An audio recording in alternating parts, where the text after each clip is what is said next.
Say a peaceful afternoon in the city square turns into a nightmare when a racist police officer targets an elderly black woman. Mocking her, humiliating her, he goes to the unthinkable, forcing her to eat a rat in front of bystanders too scared to intervene. He thinks he's untouchable. He thinks he holds all the power. What he doesn't know is that this woman has a daughter who spent years in the Navy SEALs, a daughter who has taken down terrorists, infiltrated enemy bases and survived missions that most wouldn't dare attempt.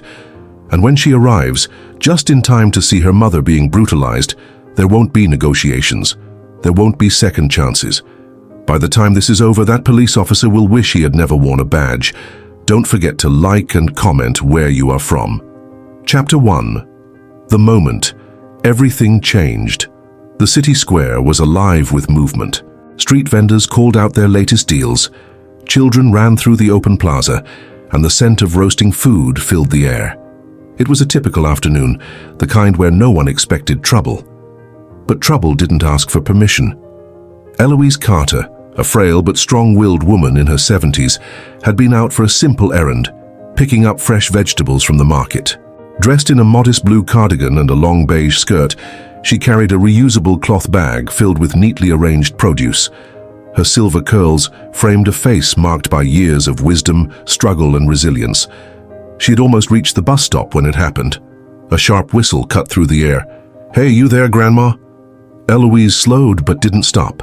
She had learned over decades of living in a world that often treated her as invisible, that responding to every rude call wasn't worth the energy. But the voice persisted. I said, "Stop." A hand clamped onto her shoulder. She turned, her heart quickening as she faced a tall, broad-shouldered police officer.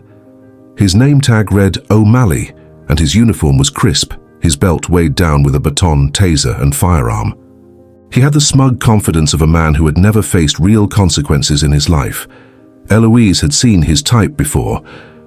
"Yes, officer?" she asked, keeping her voice calm. O'Malley's blue eyes scanned her up and down, as if he had already decided she was guilty of something. "Where'd you steal that bag from?" he asked, nodding toward her groceries.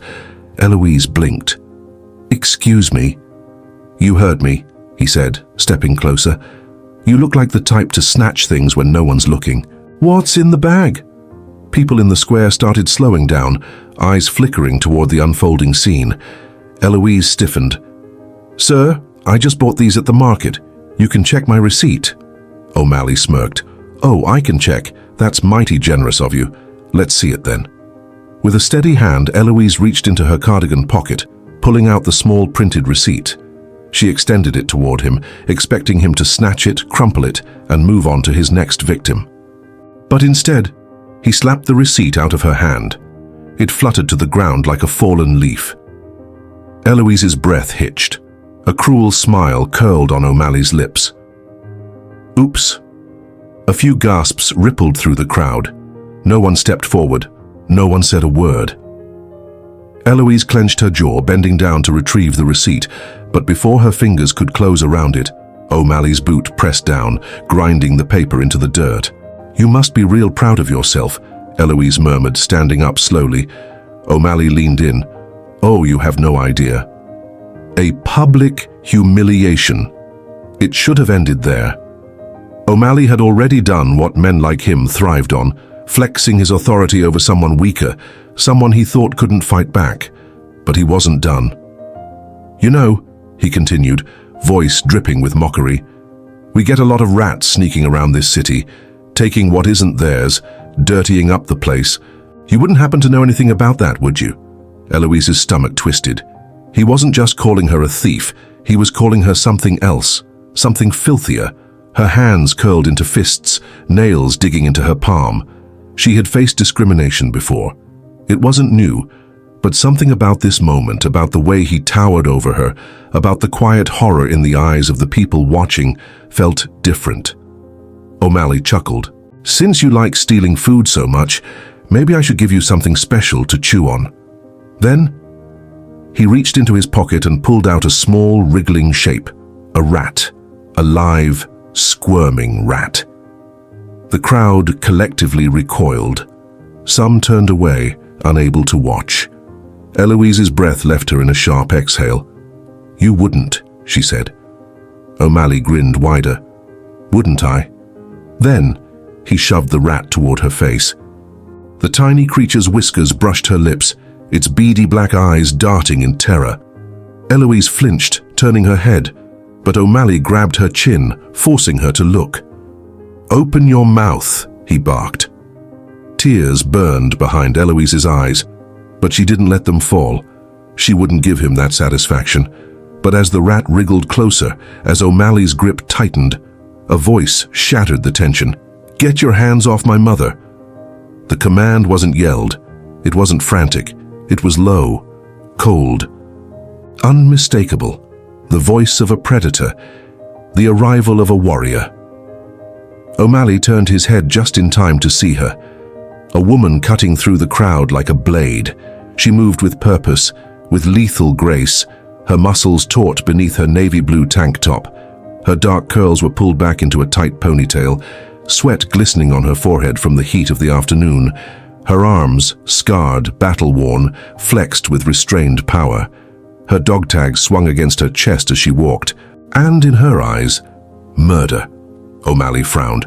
"Who the hell—" He didn't get to finish the sentence, because in the next second, his world tilted sideways. Eloise barely had time to process what happened. One moment, O'Malley was standing tall, his arrogance suffocating the air around them. The next, his back slammed against the pavement, hard enough to crack bone. The rat scurried away, forgotten. O'Malley gasped, blinking up at the sky in dazed confusion. The woman, her daughter, had taken him down in a single move. The crowd let out a collective gasp. And just like that, the power shifted.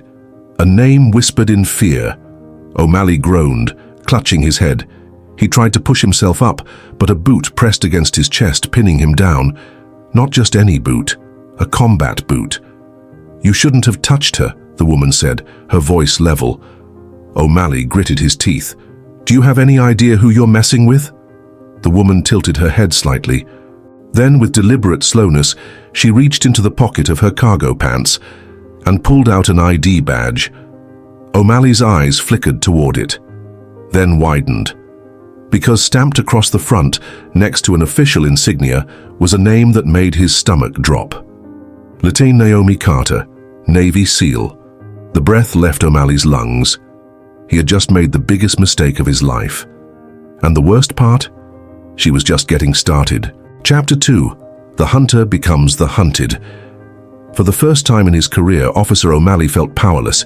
He had spent years abusing his badge, terrorizing the people he saw as beneath him, people like Eloise Carter, the elderly black woman he had just tried to humiliate. But now he was the one flat on his back, pinned beneath the weight of Lieutenant Naomi Carter, a Navy SEAL. The murmurs in the crowd grew. Phones were out, recording everything. O'Malley's chest heaved as he tried to process what had just happened. One moment he was in control. The next, he was staring up at the sky, his ribs aching from the impact. And Naomi? She hadn't even broken a sweat. She leaned over him, her face stone cold, her boot pressing into his sternum just hard enough to keep him down. "You think that badge makes you untouchable?" she asked, her voice calm. O'Malley swallowed hard. "You think you can lay hands on an old woman and get away with it?" Naomi continued, tilting her head. "Did that feel good?" O'Malley gritted his teeth, trying to summon back the arrogance that had defined him his whole life. "You just assaulted an officer. You're gonna rot in prison for this," Naomi smirked. "Yeah? Arrest me then." She stepped back, arms wide, daring him to try. O'Malley coughed, scrambling to his feet. His hands itched toward his belt, toward his gun, toward anything that would put him back in control of this situation. But then, she took another step forward, and O'Malley froze, because for the first time he saw it. The way she moved, the way she stalked toward him, not like a civilian, not even like a cop, but like a hunter, like a predator closing in on her prey. He had dealt with criminals before, had roughed up people, planted evidence, made sure certain folks knew their place. But this was different. This woman, she was a killer, and she was looking at him like she was deciding whether or not he deserved to keep breathing. The crowd changes sides. "She's military," someone whispered. "Navy SEAL," another voice corrected. People who had once been too afraid to intervene were now stepping closer, their fear melting away. "You saw what he did to that old lady," a man in the back called out. "This dude's been harassing people for years," someone else shouted. O'Malley's stomach twisted. The power was shifting. He wasn't in control anymore, and worse, the people knew it. For the first time in his life, he was the one being watched, being judged, being held accountable. Naomi never took her eyes off him. "You have 10 seconds to apologize to my mother," she said quietly. O'Malley laughed, forcing his bravado back. "Or what?" Naomi smiled, and that smile terrified him more than anything else. 9. O'Malley's pulse spiked. He glanced around looking for backup, looking for someone, anyone who could help him. But his fellow officers? They weren't stepping in. Some had just arrived on the scene, drawn by the crowd, but none of them moved. They knew Naomi had every reason to put him in the ground, and none of them wanted to be the one to stop her. 8. O'Malley's palms sweated. 7. This wasn't how things were supposed to go. He was the cop. She was the civilian. He was supposed to have the power, not her. 6. The cameras were everywhere now. If he didn't apologize, he'd look even worse. If he did, he was admitting guilt. 5. O'Malley swallowed hard. She wasn't bluffing. 4. His mouth opened, but no words came out. 3. His legs felt weak. 2. His lips parted. "I'm sorry." It came out choked, desperate, barely above a whisper. But Naomi? She heard it. The crowd did too. She let the silence hang for a moment, letting his humiliation sink in. Then, she took a step back. O'Malley exhaled sharply, his body trembling. He had never felt this kind of fear before. And the worst part? Naomi Carter wasn't done with him. Not even close. The real power move. Naomi turned to Eloise, her face softening. "Are you okay, Mama?" Eloise let out a shaky breath. "I am now." Naomi gave her mother a reassuring nod, then turned back to O'Malley. "You're gonna leave this plaza," she said. O'Malley stiffened. Now." Her voice wasn't loud. She didn't need it to be. It was a command, a warning, and O'Malley. He obeyed. Like a coward, he turned, walking as fast as he could without running. The crowd erupted in cheers. But Naomi? She wasn't smiling, because she knew something no one else did. This wasn't over. O'Malley wouldn't just walk away and let this go. He was going to retaliate. He was going to come back. And next time, he wouldn't be alone. Naomi inhaled deeply, her military instincts kicking in. She had 2 choices. She could hope that O'Malley would let it go, or she could strike first. Naomi never hesitated. She turned to her mother. "Come on, Mama," she said, taking Eloise's arm. "Let's go home." Because tonight, Naomi Carter wasn't just going to wait for O'Malley to make his move. She was going to find him first. And when she did, she was going to make sure he never put his hands on another innocent person again. Chapter 3. The stalker in the night. Naomi Carter had seen war. She had spent years hunting men in the dead of night, tracking their movements, anticipating their attacks before they even knew they were going to strike. And tonight, she felt it, that same unnerving stillness, the quiet before an ambush. O'Malley wasn't going to let this go. He was out there, watching, planning, waiting for his moment, and she was going to catch him first. The setup. Naomi had spent the last hour preparing. She made sure her mother was safe, locked inside their home, the security system armed. Then she slipped back into the night, her every movement calculated. She wasn't just going to wait for O'Malley to come knocking, she was going to hunt him down. Her first stop, the precinct, the police station. An unwelcome visitor. The police station was buzzing. Officers moved in and out, some wrapping up reports, others getting ready for night patrol. But Naomi didn't care about them. She was here for one person, Officer O'Malley. And the second she stepped inside, she saw him. He was sitting at his desk, a fresh bandage on his forehead, seething as he typed. His fingers curled into fists the moment he saw her. The entire room seemed to shift. Every officer felt the tension. She shouldn't be here. But Naomi Carter wasn't afraid of walking into enemy territory. She strode up to his desk, her voice low, controlled. "You and I both know this isn't over," she murmured. O'Malley's jaw clenched. "You think you're untouchable?" he whispered, glancing around, making sure no one was listening. Naomi smirked. "No, but I know you're stupid enough to come after me." O'Malley's nostrils flared. "You're playing a dangerous game, lady." Naomi leaned in slightly, her voice a whisper only he could hear. "No, O'Malley, I don't play. I win." His knuckles turned white. "You don't know what kind of people I work with," he hissed. Naomi chuckled. "People? Or cowards?" O'Malley's eyes darkened. Bingo. She had hit a nerve. And now, she owned him. The warning O'Malley stood abruptly, his chair scraping against the floor. "You better watch your back," he growled. Naomi tilted her head. "You first." The entire precinct fell silent as the two locked eyes, the air between them crackling with unspoken threats. Then, O'Malley did something stupid. He smirked, and Naomi saw it, the tiny flicker of arrogance, of confidence, of certainty that told her everything she needed to know. He already had a plan. Something was coming. And soon. Naomi gave him one last look, then walked away, disappearing into the night. But as she stepped outside, she felt it again. That same stillness, that same tension. She wasn't alone. Someone was watching her. The ambush. Naomi didn't go straight home.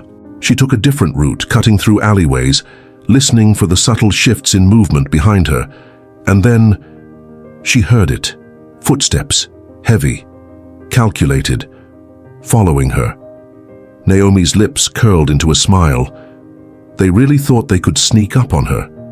She picked up her pace slightly, leading them deeper into the darkness.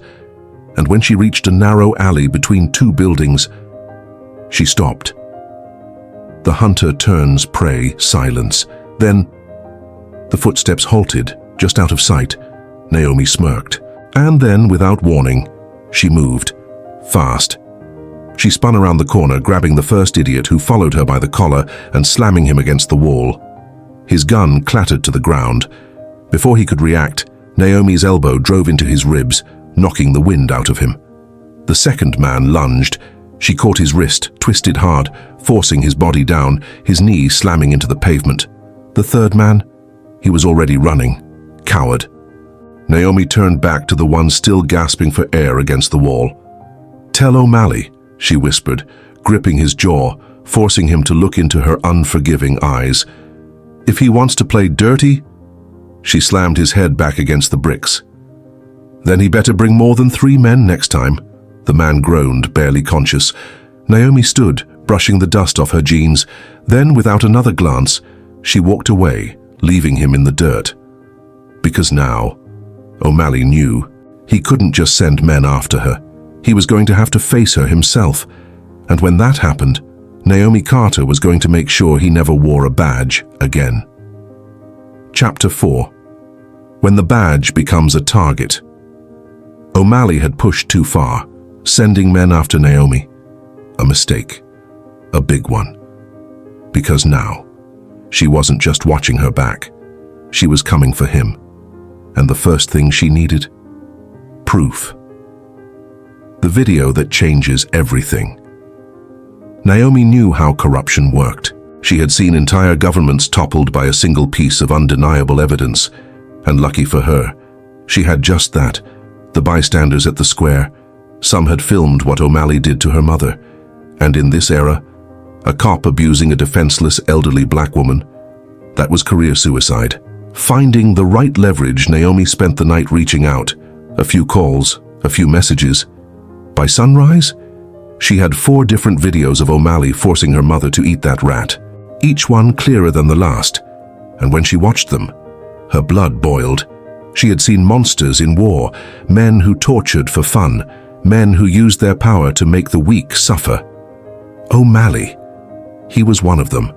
And Naomi Carter, didn't let monsters roam free. The first move. Exposure. The footage went live by noon. Social media exploded. News outlets picked it up. And within hours, the city was on fire. Headlines: racist cop humiliates elderly black woman. Public demands justice. Brutality caught on camera.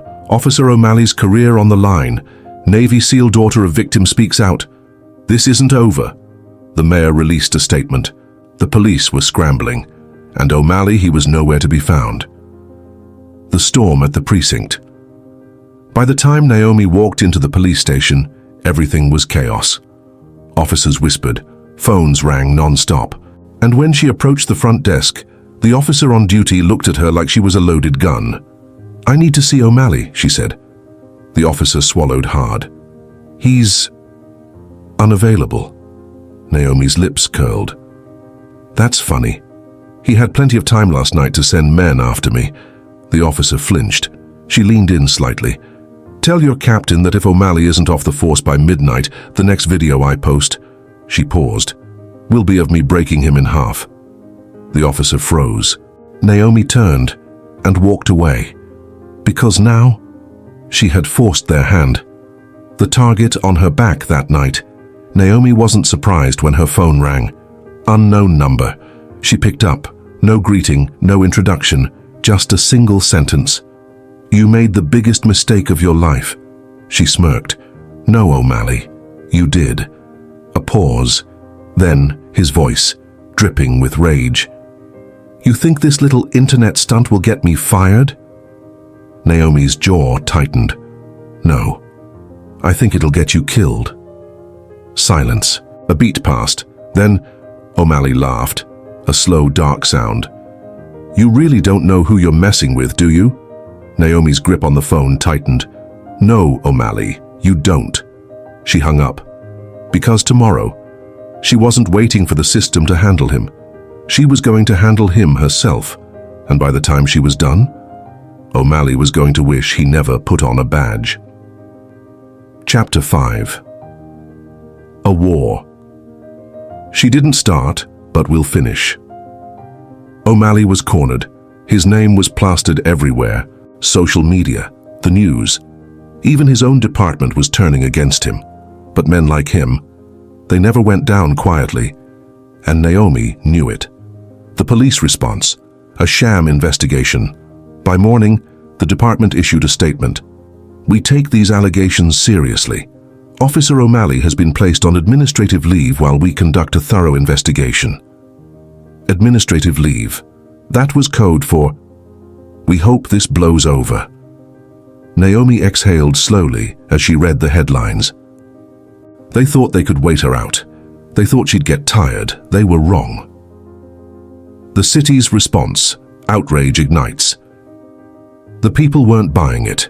Protests erupted outside the precinct. Crowds gathered, holding up signs. "Fire O'Malley now. Justice for Mrs. Carter. We see you, we won't forget." Tension boiled. The city was on edge. And inside the police headquarters, they were panicking because nobody expected the Navy SEAL daughter to make this much noise. They thought she'd go away.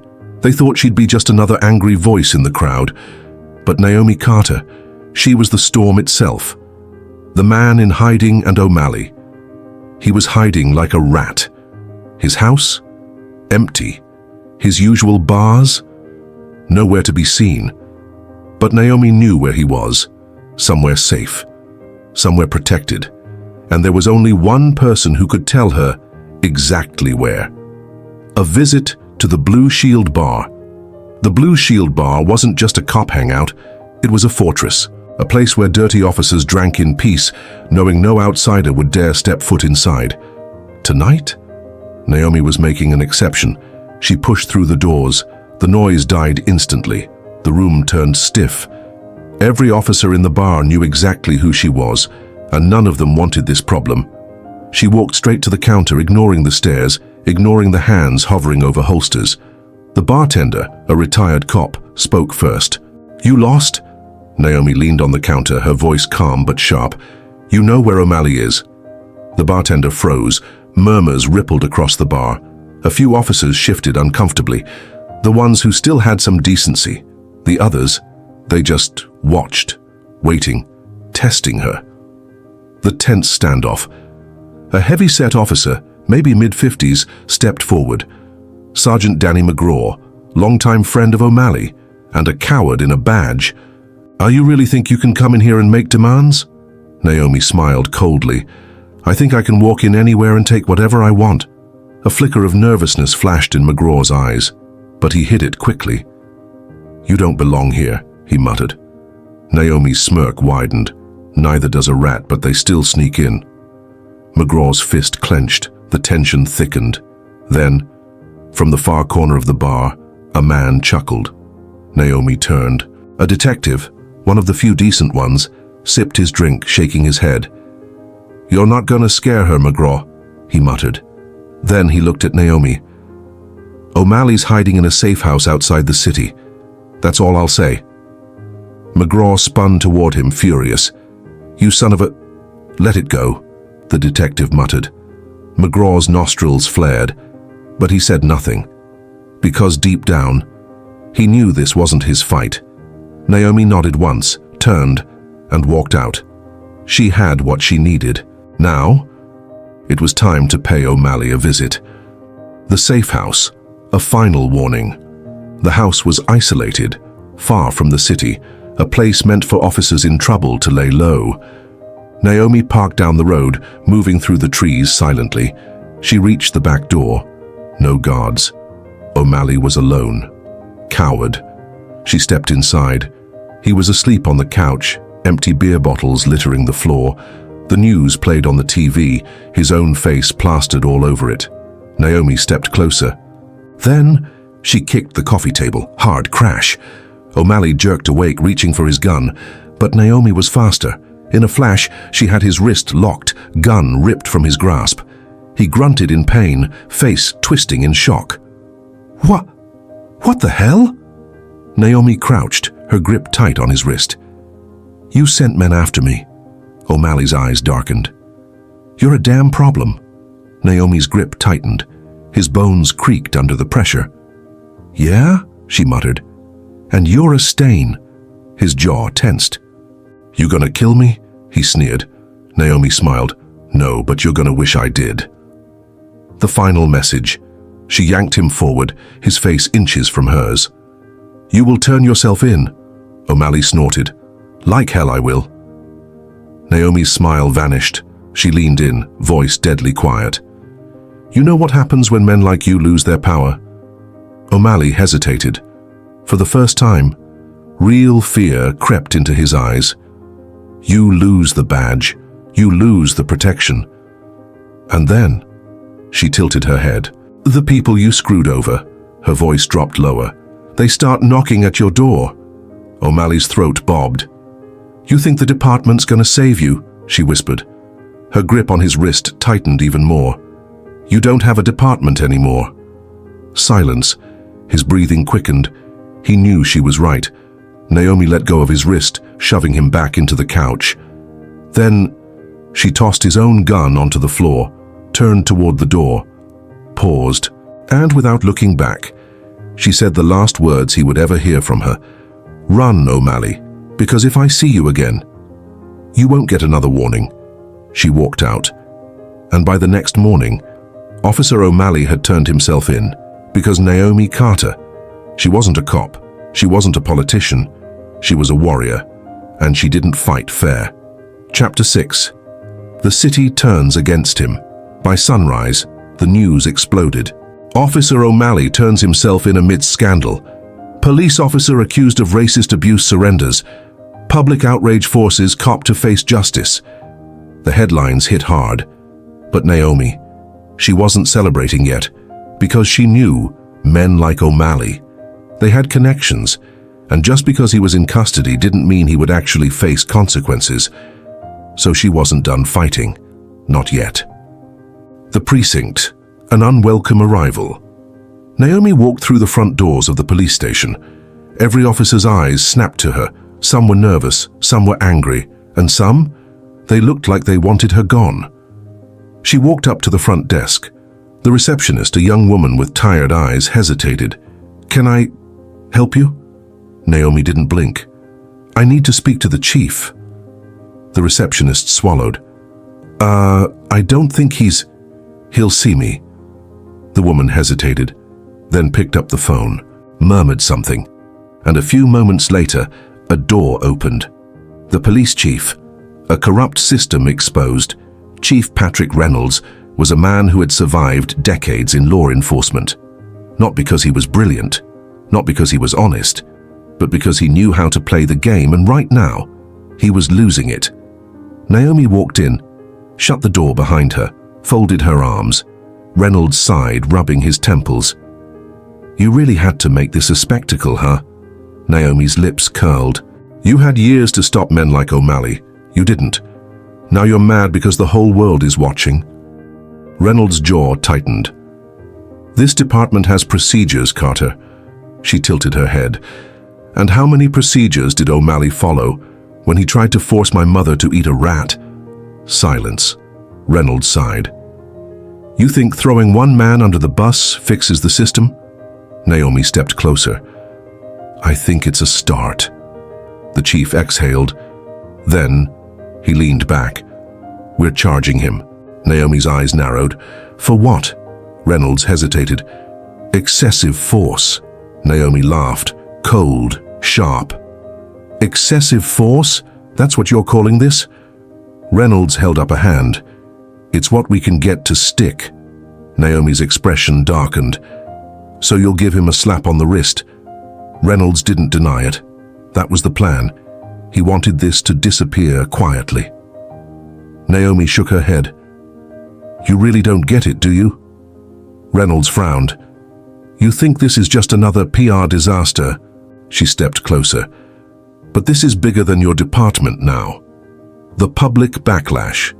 Outside, the crowds grew. More people, more signs, more anger. And then, the media got involved. Live coverage, panel discussions, and suddenly, the whole country was watching. This isn't an isolated incident. How many other officers covered for O'Malley? We need real accountability. The pressure mounted. And Reynolds? He started to crack. The chief's decision. A power move that evening. Reynolds called a press conference. Cameras flashed. Reporters leaned forward. And when he stepped up to the podium, his voice was tight, controlled. This department does not tolerate misconduct.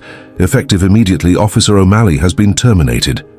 The crowd erupted, but Reynolds wasn't done. We are launching an independent review of past complaints against officers within our ranks. The energy shifted. Reporters exchanged glances.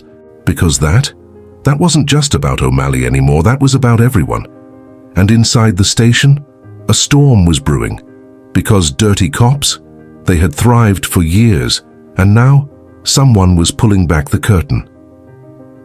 The backlash from within. That night, officers gathered in secret, angry, tense, furious. They didn't care about O'Malley. They cared that one of their own was thrown to the wolves. And they blamed Naomi. A warning in the dark. As Naomi walked to her car, she felt it. Eyes, watching, waiting. Then, a voice from the shadows. You should have let this go. She turned. 4 men, no uniforms, no badges, but she knew exactly who they were. She smirked. And what? Let you all keep covering for each other? The tallest man stepped forward. You don't know how this works. Naomi tilted her head. Let me guess, you're about to try and teach me? The man's jaw tightened. Then, he swung. The fight she saw coming. Naomi dodged, smooth, fast. She grabbed his wrist, twisted, and crack. The man screamed, dropping to his knees. His friends hesitated. Naomi smirked. You want to do this? Silence. Then, they backed off. Because they had seen what she did to O'Malley's men, and they weren't stupid. Naomi leaned down to the man still groaning on the pavement. Run back to your little group. Her voice was calm. And tell them... She crouched lower. If anyone comes for me again? Her voice dropped to a whisper. I won't hold back next time. The man nodded frantically. Naomi stood, and walked away, because she knew this fight, it wasn't just about O'Malley anymore. This was about the entire system. And Naomi Carter, she wasn't backing down. Not now, not ever. Chapter 7. The System Strikes Back. The streets were alive. Thousands of voices, thousands of demands for justice. The city wasn't just watching anymore. It was moving. But for every voice calling for change, there was another fighting to silence it. And Naomi, she had just become the biggest threat to the system. The police union makes its move. The next morning, Naomi's phone buzzed. Unknown number. She answered. A slow, deliberate voice spoke. Naomi Carter? She recognized it immediately. Jack Callahan, head of the police union, a man who controlled careers, who had kept bad cops on the force for decades. And right now, he was calling her. You and I need to talk. Naomi exhaled slowly. About what? Callahan's voice was too calm. This is getting out of hand. Naomi smirked. For who? A pause. Then, for everyone. The private meeting. Naomi didn't trust him, but she went anyway because she wanted to see the enemy up close. The meeting was set at a quiet, high-end restaurant, private booths, discreet staff, the kind of place where powerful men made dirty deals. She walked in. Callahan was already seated, a drink in hand. He gestured to the seat across from him. Naomi didn't sit. You got 5 minutes. Callahan chuckled. Straight to business. I like that. He leaned forward. You made a mistake, Carter. Naomi arched a brow. Did I? Callahan's smile didn't reach his eyes. O'Malley was an idiot. We don't care about him. Naomi folded her arms. Then why are we talking? Callahan's eyes darkened. Because you went after the department, the chief, the review board. He took a slow sip of his drink. And that? That's a problem. Naomi tilted her head. You mean a problem for you? Callahan smirked. You think you're the first to challenge the system? He leaned back. Let me guess. You think you're winning? Naomi's jaw tightened. She didn't like the way he said it, like he knew something she didn't. Callahan sighed, setting his glass down. You were military, right? Naomi didn't answer. He took that as a yes. You know how wars are fought, and you know that sometimes the best way to win, his voice dropped just slightly, is to take out the opposition. Naomi's muscles tensed. That wasn't just a warning. That was a threat. The framing begins. She walked out before he could say another word, but she wasn't naive. Men like Callahan, they didn't just talk, they moved. And that night, they made their first move. Breaking news. Naomi Carter. Under investigation. The headlines spread like wildfire. Ex-Navy SEAL alleged of assault. Hero or menace? Naomi Carter accused of police harassment. Did she go too far? Naomi froze as the news flashed across the TV screen. Her face was everywhere. Twisted headlines, false accusations. And worst of all, they had doctored evidence, a fake witness statement, a blurry surveillance video, enough to make the public doubt. And that was their plan all along. A city divided. The streets shifted. Some people still stood with her, but others, they started questioning everything. Maybe she went too far. She's a vigilante, not a hero. Is she really any better than the cops she fights? Naomi felt it happening. The system was doing what it did best, turning the people against her. And now, she wasn't just fighting O'Malley anymore. She was fighting the whole city. The FBI intervenes. The knock at her door came at midnight. 2 men, black suits, federal agents. Ms. Carter, one of them said, flashing a badge. Mind if we come in? Naomi clenched her jaw. She could say no, but she knew how this worked. She stepped aside. They walked in, and what they said next changed everything. The FBI's warning agent, David Langston, sat across from her. He didn't touch the coffee she offered, didn't smile, just went straight to business. You need to disappear, Naomi frowned. Excuse me? Langston exhaled. They're setting you up. Naomi's blood went cold. She already knew that. But hearing it from federal agents, that was different. Langston continued. They don't just want to discredit you, they want you gone. Naomi leaned back. And what? You're here to protect me? Langston hesitated. Then, no. Naomi's jaw tightened. Of course not. You exposed too much, Langston admitted. You kicked a hornet's nest. And now? He sighed. They're looking for an excuse to put you away. Or worse. Naomi didn't flinch. She had been expecting this. Langston leaned forward. We're giving you a chance. Naomi folded her arms. To do what? Langston's face was stone cold. To run. Naomi's decision. Naomi didn't run. She never ran. But this was different. This wasn't just her fight anymore. This was bigger. And if she wanted to win, she had to be smart. So she made a decision. She would vanish, but not because she was scared, because she had one last move to make. And when she came back, she wouldn't be alone, because the system thought they could bury her. They thought they could break her. But what they didn't know was that Naomi Carter was about to burn them all down. Chapter 8. The Return of a Warrior. They thought she was gone. They thought they had won.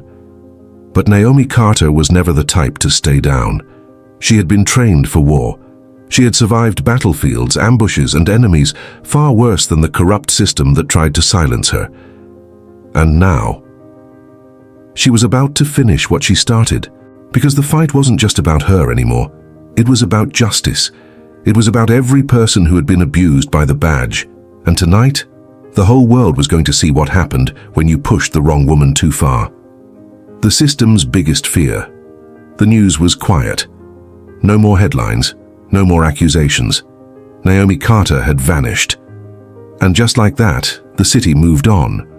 Or at least, that's what the police union wanted people to believe. What they didn't know was that Naomi had never stopped working. She wasn't just hiding. She was building something bigger, something they couldn't silence. Because this time, she wasn't coming back alone. The day. The city stood still. It happened at exactly 8:00 p.m. Every major news channel, every streaming platform, every social media feed, a live broadcast, a single camera feed, and then a familiar face appeared on the screen. Naomi Carter, dressed in black, standing in front of a massive crowd in the city square. She had been hunted. She had been framed. They tried to erase her. But now, she was taking back control of the story. Naomi speaks. Her voice was calm, but behind it, an undeniable fire. You tried to break me. You lied. You told the world that I was the villain. She paused, scanning the camera. But now, she stepped closer. Now, the world sees the truth. And right then, the screen split. Multiple video clips began to play. Raw police footage showing O'Malley's crimes in full. Leaked audio files exposing the police union's corruption. Secret testimonies from other victims confirming everything Naomi had fought against.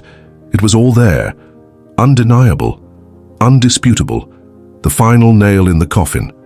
And just like that, the system collapsed on itself. The fall of O'Malley within minutes. The city erupted. Protests. Fury. The truth had been unleashed, and there was no stopping it now. So O'Malley, he was arrested that same night. No protection, no cover-up, just cold steel cuffs around his wrists, as the same officers he once commanded dragged him away. His face was plastered all over the news, his legacy reduced to nothing but shame. And Naomi? She stood at the center of it all, watching justice finally be served. But this was never just about her. Naomi could have walked away. She had won. She had done what no one else could. But she wasn't done yet, because she knew. For every corrupt cop exposed, there were 10 more in the shadows. For every victory, there were still people suffering. So she did what she had always done. She stepped forward, took the microphone, and gave the people a choice. This fight isn't just mine. It belongs to every single one of you. So the question is," she looked directly at the camera, "are you ready to stand up too?"